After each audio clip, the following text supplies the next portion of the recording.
दोस्तों, दुनिया में एक ऐसी खुफिया एजेंसी है जो ऐसे ऐसे कारनामे करती है जिसे करने में दुनिया की बाकी खुफिया एजेंसियों के पसीने छूट जाते हैं। इसके आगे अमेरिका की CIA और M16 भी फेल हो जाती है।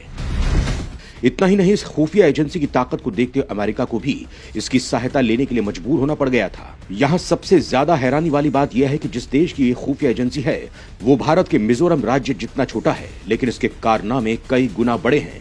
ये देश है इजराइल और इसकी एजेंसी का नाम है मोसाद। शायद आपने इजराइल की मोसाद के बारे में इतना नहीं सुना होगा, लेकिन इस खुफिया एजेंसी की खासियत है कि ये जितनी खतरनाक है उतना ही अपना काम खुफिया तरीके से करती है। इस खुफिया एजेंसी के लिए एक टैगलाइन लिखी जाती है, वो ये है कि जो मोसाद की नजर में आ गया उसका बचना नामुमकिन है। इसकी हिट लिस्ट से निकलना किसी के लिए आसान भी नहीं होता है। मोसाद की पहुंच हर उस देश तक है जहां इजराइल को खुद के लिए खतरा महसूस होता है। ये अपने दुश्मन को बख्शता नहीं है, फिर उसे चाहे दुनिया के किसी भी कोने से ढूंढ कर लाना पड़े। ये उसे ढूंढ कर मौत के घाट उतार कर ही दम लेता है। Mossad kill and flee principle पर काम करता है, यानी कि दुश्मन को मारो और गायब हो जाओ। इस खुफिया एजेंसी से आतंकवादी भी खौफ खाते हैं, क्योंकि अगर ये किसी आतंकवादी के पीछे पड़ जाती है तो उसे तो मारती ही है, साथ ही उसके जहां भी नेटवर्क फैले हुए हैं उसे भी जड़ से पूरी तरह से खत्म कर देती है। क्योंकि मोसाद का मानना है कि किसी एक आतंकवादी को खत्म करने के साथ साथ इजराइल के लिए खतरा पैदा करने वाले लोगों के मन में खौफ बनाना है। यही कारण है कि मोसाद को किलिंग मशीन भी कहा जाता है। तो चलिए इस खुफिया एजेंसी के बारे में और ज्यादा डिटेल से जानते हैं। इसके साथ ही जानेंगे कि इजराइल को इतनी खतरनाक एजेंसी की जरूरत क्यों पड़ी, कैसे इसकी शुरुआत हुई और ये कैसे काम करती है। तो आप हमारे साथ अंत तक जरूर बने रहिएगा। मोसाद का इतिहास। दोस्तों, इतिहास के मुताबिक यह बताया गया है कि यहूदी अपना अलग देश बनाना चाहते थे। वहीं द्वितीय विश्व युद्ध के दौरान हिटलर के द्वारा नरसंहार के कारण यह मांग और ज्यादा तेज हो गई। इसके बाद ब्रिटिशर्स ने 1948 में इजराइल की स्थापना की, लेकिन इसकी स्थापना के साथ ही इजराइल के चारों तरफ दुश्मन देश पैदा हो गए, यानी कि ये चारों तरफ से दुश्मनों से घिर गया। यह स्थिति इजराइल के लिए सही नहीं थी। वो ये समझ गया कि अगर उसे अपने देश को सुरक्षित रखना है तो खुद को मजबूत बनाना जरूरी है। इसके लिए इजराइल ने अपने डिफेंस और सिक्योरिटी सिस्टम को इतना मजबूत करने के बारे में सोचा जिससे कोई भी दुश्मन उसकी तरफ उंगली उठाने से पहले भी 10 बार सोचे। इन्हीं हालातों में मोसाद की शुरुआत की गई, जो इतनी मजबूत और खतरनाक एजेंसी बनकर दुनिया के सामने आई कि जिसके बारे में किसी ने सोचा भी नहीं था। इस एजेंसी को बनाने का प्रस्ताव हैगना के सीनियर कमांडर रियोवन शिलोह ने तत्कालीन प्रधानमंत्री डेविड बैन ग्रोन के सामने रखा।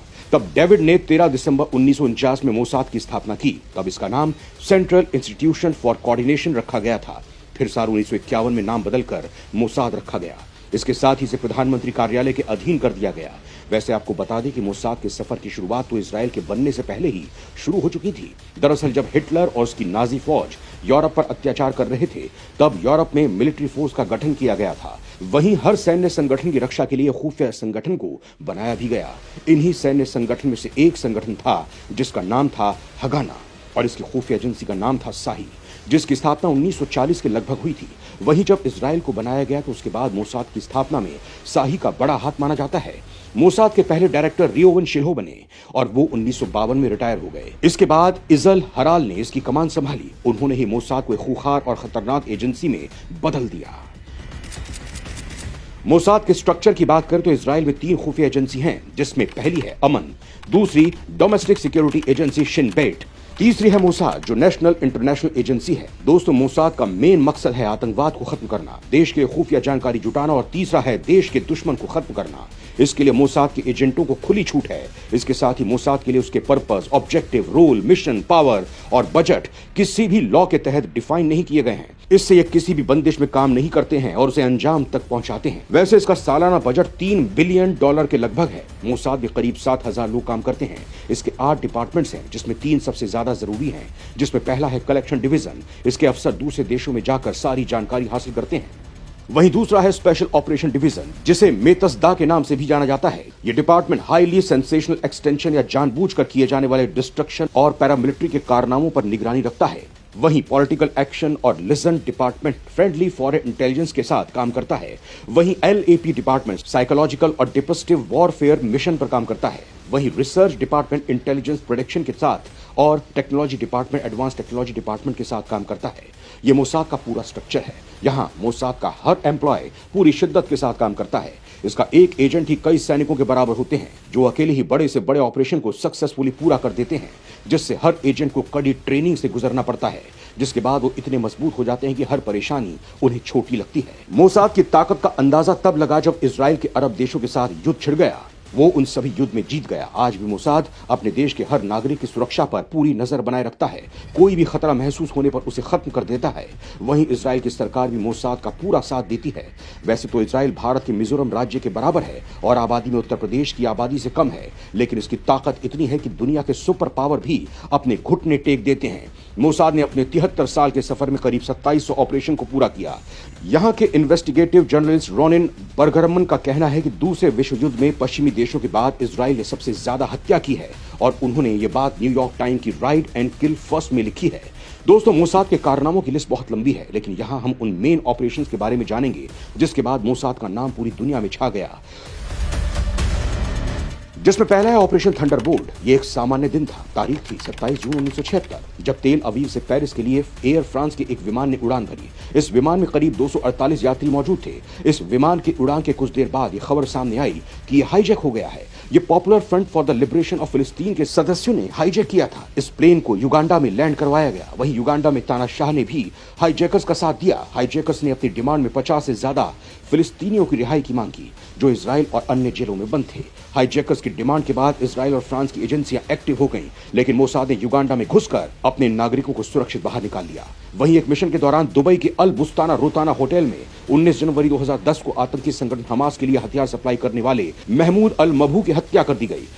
10 दिनों तक चली पुलिस की जांच में पता चला कि हत्या में सक्सिनिकोलीन इंजेक्शन का इस्तेमाल किया गया था। इसे मोसाद के हिट एजेंट ने अंजाम दिया था। दरअसल 1989 में मबहू ने 2 इजरायली सैनिकों की हत्या की थी, जिसका बदला मोसाद ने 21 साल बाद लिया। जिससे साफ हो गया कि कितना ही समय क्यों ना बीत जाए, लेकिन ये अपने दुश्मन को छोड़ता नहीं है। इसके अलावा ऑपरेशन डायमंड से भी मोसाद पूरी दुनिया में छा गया। दरअसल 60 के दशक में अगर कोई लड़ाकू विमान सबसे एडवांस और फास्ट था तो वो था मिग-21 विमान। वहीं अमेरिका भी इससे डरता था। अमेरिकी विशेषज्ञ सोवियत यूनियन की इस खोज को लेकर हैरान थे।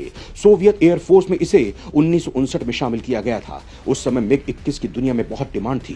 तब अमेरिका ने इसकी तकनीक की जानकारी हासिल करने के लिए मोसाद का सहारा लिया और फिर मोसाद ने सोवियत यूनियन के एक पायलट को साल 1966 में हनी ट्रैप में फंसाकर इसके जेट को इजराइल में लैंड करा दिया और यूएस ने इसकी पूरी जानकारी हासिल कर ली। साल 1972 की म्यूनिक ओलंपिक की घटना है। तब फिलिस्तीनी आतंकवादियों ने म्यूनिक में इजराइल के 11 खिलाड़ियों को मार दिया था। इजराइल ने इसका बदला लेते हुए पहले तो 2 दिन में हजारों फिलिस्तीनी आतंकियों को मार गिराया। इसके बाद पूरी दुनिया में अगले 16 सालों तक एक एक कर उन सभी लोगों को ढूंढ ढूंढ कर मारा गया जो इन खिलाड़ियों की हत्या में शामिल थे। वहीं मोसाद ने अपने हाल ही के मिशन में ईरान के न्यूक्लियर साइंटिस्ट को मौत के घाट उतारा है। इस वैज्ञानिक का नाम था मोहसिन फकरीजदह, जो इराक के एक ऑर्गेनाइजेशन से जुड़ा हुआ था और यहाँ परमाणु हथियार बनाने की तैयारी में लगा हुआ था। इसके बारे में पता चलते ही इजराइल और अमेरिका इसके पीछे लग गए कि कैसे इस परमाणु प्रोग्राम को रोका जाए। वहीं इजराइल के मोसाद ने उनकी लोकेशन को ट्रेस कर लिया और उसे सर्विलांस में रखकर उनकी हर हरकत को स्टडी किया गया। और फिर नवंबर साल 2020 में जब पूरी दुनिया कोरोना की चपेट में थी, तब मोसाद ने एक नेशनल हाईवे पर अपनी सैटेलाइट से ऑपरेट होने वाली वैन को वहां पर खड़ा कर दिया, जिसका नाम था FNMAG मशीन गन। और जैसे ही मोहसिन उस हाईवे से गुजरा, मोसाद ने 1000 मील दूर इजराइल से मशीन गन को ऑपरेट किया और मोहसिन पर गोलियां चला दी, जिससे वो मौके पर ही मौत के घाट उतर गया।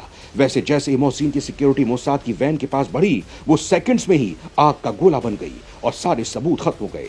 इतने स्किलफुल तरीके से मोसाद ने इस मिशन को अंजाम दिया कि अमेरिका भी देखता रह गया। दोस्तों, मोसाद कभी भी अपने दुश्मन को छोड़ता नहीं है, फिर चाहे वो गलत हो या सही, लेकिन वो अपने नागरिकों की सुरक्षा के लिए किसी भी हद तक जा सकता है।